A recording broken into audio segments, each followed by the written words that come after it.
इत्यादि India channel पर आप तमाम लोगों का स्वागत और बहुत बहुत खैर मकदम करता हूं। आज हमारे साथ जो मेहमान खुसूसी हैं वो कोई सियासी लीडर या कोई ख़ास समाजी लीडर नहीं है, बल्कि एक ऐसे मेहमान हैं जिनको हिंदी कवि सम्मेलन में और उर्दू मुशायरे के अंदर अंदाज़े माही के नाम से जाने जाते हैं। आइए उनका हम इस्तकबाल करते हैं और बहुत बहुत खैर मकदम करते हैं अपने चैनल पर आपका हम जो है। बहुत शुक्रिया। अच्छा माही जी, आपसे पहला सवाल आपसे यही होगा कि आपने जो शायरी की शुरुआत की है वो कहाँ से शौक़ पैदा हुआ और कब से आप कर रहे हैं, थोड़ा ये बताइए हम हमारे दर्शकों को। शायरी या कविता लिखना मैं बचपन में लिखती थी, पर उस टाइम पे इतना क्रेज़ नहीं था शायरी का, कवि सम्मेलन का, जो पिछले 1-2 साल से ज़्यादा हुआ है। तो लिखती थी और मिटा देती थी क्योंकि मेरे घर में कोई लेखक तो उस टाइम क्या लिखती थी आप? उस टाइम भगवान पे लिख दिया, किसी का जन्मदिन आया तो मम्मी ने बोला 2 लाइन लिख दो, तो लिख देती थी। उस टाइम लोग पसंद करते थे? पर वही है कि घर में कोई लेखक नहीं है, कविता से किसी का लेना देना नहीं है।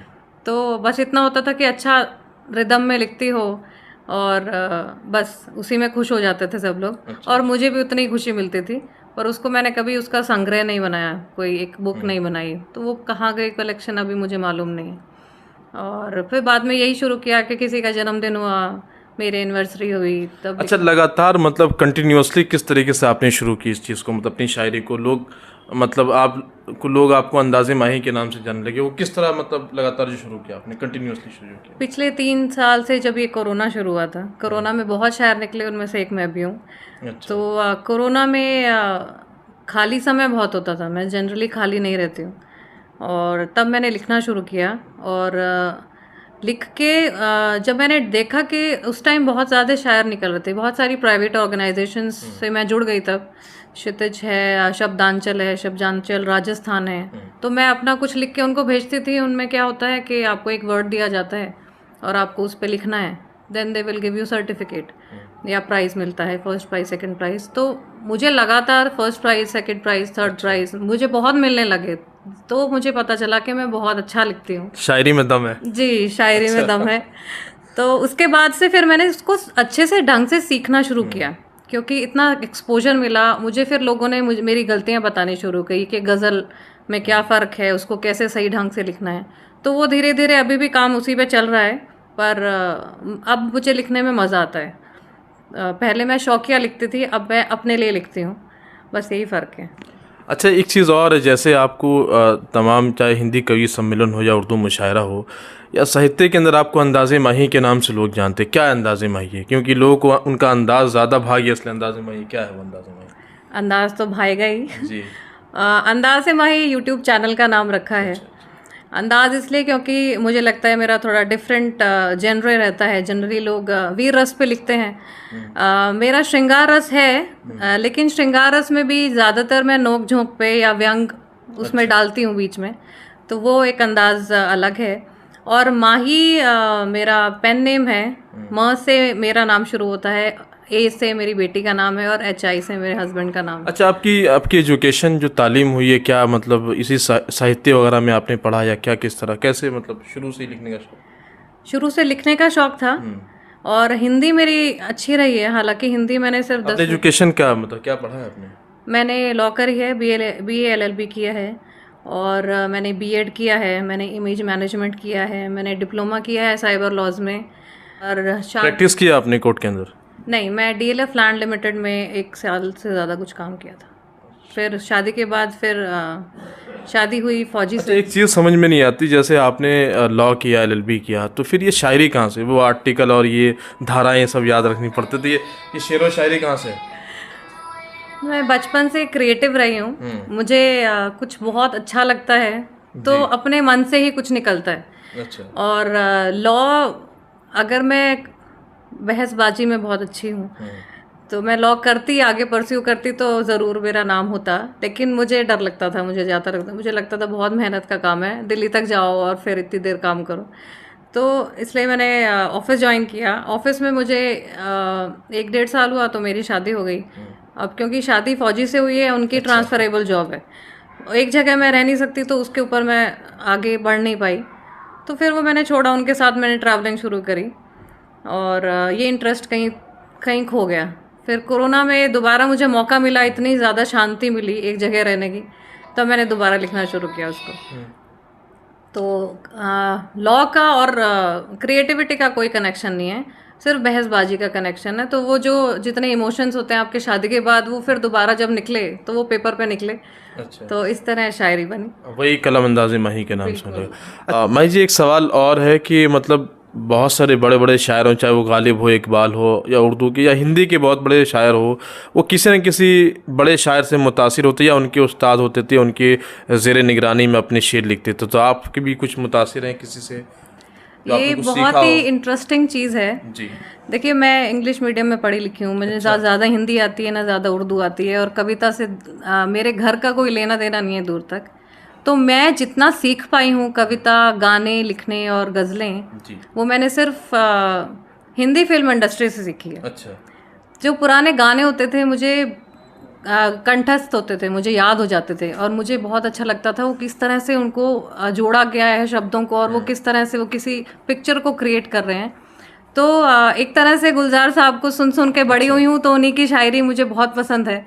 और अभी भी अगर आप मुझसे पूछेंगे तो इरशाद कामिल जी हैं जो बहुत खूबसूरत लिखते हैं, और मतलब मुझे कई बार लगता है कि मैं मनोज मुंतशिर साहब, मनोज मुंतशिर साहब कितना ऊपर चढ़ गए हैं, वो भी वीर रस पे कितना अच्छा लिखते हैं ना। तो अच्छा, आपने अभी मुझे फिल्म इंडस्ट्री की बात करी, तो मैं इसी से रिलेटेड क्वेश्चन पूछ रहा हूँ। अभी जैसे अभी हम लोग जो फिल्म इंडस्ट्री में देख रहे हैं बॉलीवुड या, तो उसमें क्या लगता है कि ज़बानों को लेकर, हिंदी को लेकर, उर्दू को लेकर उनका नाइंसाफ़ी की जा रही, क्या लगता है आपको? क्योंकि अब नहीं लगता कि उस तरह का लहजा, बात करने का लहजा, वो सब नहीं रहा फिल्म इंडस्ट्री में। अब लोग कैसे मुतासिर होंगे, नया नौजवान नस्ल जो कैसे मुतासिर होगा, आपको उसके लिए एक मुश्किल खड़ी होगी। नहीं, अगर आप अभी देखेंगे तो मनोज मुंतशिर साहब को ले लो। नहीं, फिल्म इंडस्ट्री की आपने कहा, फिल्म की इंडस्ट्री अभी धीरे धीरे मुझे लगता है अब बदलेगा, क्योंकि जैसे हम लोगों को भी। अब कैसे बदलेगा? मतलब ज़्यादातर बच्चे तो इंग्लिश मीडियम में पढ़ते हैं, या फिर उनको लगता है हिंदी से कोई क्या मिलेगा, क्या जॉब थोड़ी मिलेगी, ये भी एक वजह है। इसका हिंदी नहीं होती तो ये कैसे, इस पे कैसे काम किया जाएगा? हिंदी के लिए हम लोगों को ही काम करना पड़ेगा। हाँ, तो जैसे आजकल पिछले 2 साल से कवि सम्मेलन और मुशायरों पे इतना जोर चला है। मतलब एक चीज़ और है, कवि सम्मेलन में ज़्यादातर वो लोग जाते हैं जो उनको थोड़ा शेर व शायरी का शौक़ होता है, कविताओं का शौक़ होता है। तो हर बच्चा, हर लोग वहाँ नहीं पहुँच पाते, ख़ासतौर से नई नस्ल तो दूर भागती है, अरे क्या शेर पढ़ रहे हैं, पका रहे हैं, और ये तो उसको कैसे हम अपनी तरफ खींचेंगे, एक सवाल है। जहाँ तक मुझे लगता है अभी 1-2 साल से काफ़ी अच्छा चल रहा है, और अगर आप देखेंगे, अगर आप 1-2 बार ले जाइए किसी को सुनने के लिए, बस वो 2 बार, एक बार कवि सम्मेलन में पहुंच जाए, बच्चा भी पहुंच जाए या कोई आदमी पहुंच जाए, तो उसके बाद वो जो इंटरेस्ट बनता है उसका, वो बढ़ता ही चला जाता है। आजकल हम देखते हैं घरों के अंदर लोग इंग्लिश ही बोलते हैं, हिंदी नहीं बोलते हैं, कि बच्चा इंग्लिश सीख गया, थोड़ा सा लगेगा कि अच्छी फैमिली से, मॉडर्न फैमिली से। वो बात सही है, उसमें मैं मना नहीं करना चाहूंगी। इंग्लिश आजकल जो मादरी जबान का जो कंसेप्ट है वो तो फिर खत्म होता जा रहा है ना, ऐसा। बिल्कुल, वो तो हमें घर पे ही, मेरे हिसाब से हमें घर पे अपने बच्चों को हिंदी बोलना, इंग्लिश बोलना ज़रूरी हो गया है, क्योंकि इंग्लिश अब यूनिवर्सल लैंग्वेज है, और इंडिया एक ऐसा देश है जहाँ पे एक जगह पे एक भाषा नहीं, तो एक ही लैंग्वेज हमें जोड़ रही है, वो फिलहाल है इंग्लिश। क्योंकि साउथ में जाओगे तो आपको वही बोलना पड़ेगा, क्योंकि आप उनकी भाषा नहीं सीखते हैं, तो इंग्लिश बोलनी बहुत ज़रूरी है, लेकिन अपनी भाषा सिखानी भी बहुत ज़रूरी है। तो बच्चों को हम हिंदी सिखा सकते हैं, कम से कम जो बोलने का तरीका है, जो लहजा है, वो सही हो। काफ़ी लोग, हालांकि मैं भी शायद गलती करती होंगी, मुझे ज़्यादा उर्दू नहीं आती है, पर मेरी कोशिश ये रहती है कि जो शब्द। आपको उर्दू लिखनी पढ़नी आती है?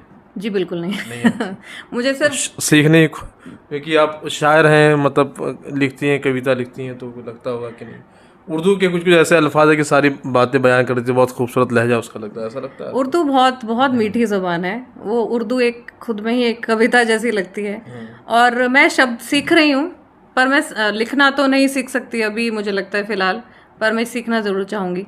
और शब्दों को बोलने का तरीका मैं ज़रूर सीख रही हूँ, कि जैसे बयान करते हैं हम लोग, तो वो बयान अच्छे से हो, और शब्द मैं गलत ना बोलूँ, और नए नए शब्द और अपनी कविताओं में और गज़लों में डालती हूँ, तो वो शब्द फिर जहन में चले ही जाते हैं। तो इस तरह से मुझे लगता है मैं सीख रही हूँ। कहा कि कोरोना में एकदम लिखना शुरू किया और बहुत ज़्यादा लिखा, कोई किताब लिखी है आपने 3 साल के अंदर?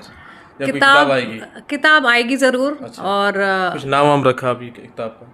देखिए अभी नाम नहीं लिखा है, मतलब इतना कुछ लिख लिया आपने, किताब आ सकती है किताब 2 बन सकती हैं, पर अभी मैंने छपवाई नहीं है। तो होपफुली 6 महीने में, अगले 6 महीने में मैं सोच रही हूँ एक किताब, एक संग्रह बना के छपवा। अच्छा, एक चीज़ और है अभी, चलिए थोड़ा सा मुझे हमारे दर्शकों को जो अंदाज़े माही का जो शेर है वो सुना दीजिए एक बार, जो जो भी लिखा हुआ आपने। बिल्कुल बिल्कुल।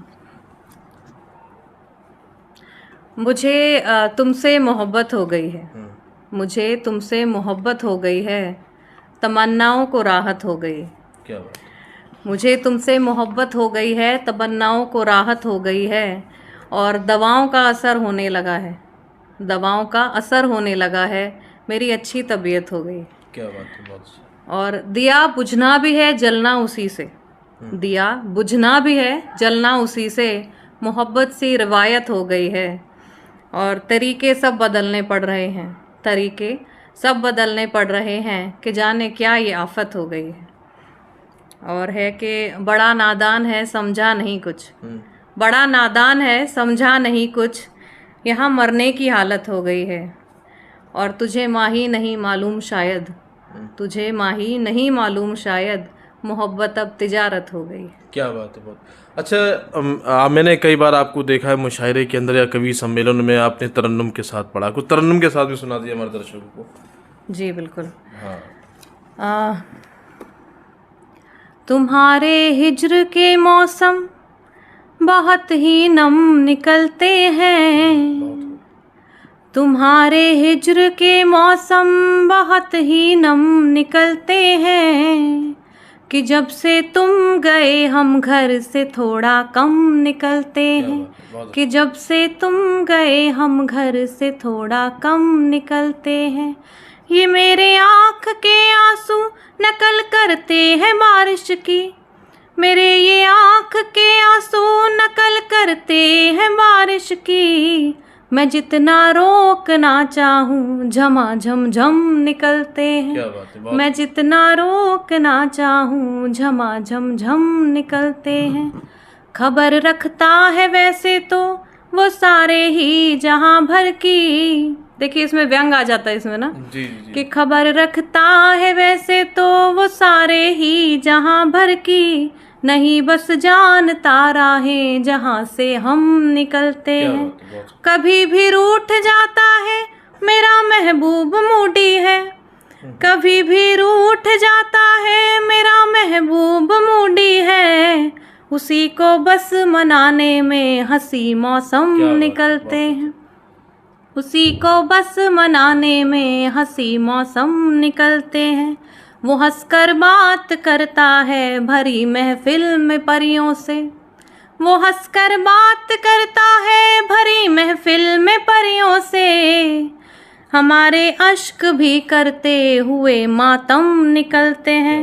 और ये आखिरी शेर है कि कहानी आंसुओं की भी समझ से दूर है मेरे, कहानी आंसुओं की भी समझ से दूर है मेरे, न मौका देखते कुछ भी बिना मौसम निकलते हैं, न मौका देखते कुछ भी बिना मौसम निकलते हैं। बहुत अच्छा, बहुत खूब।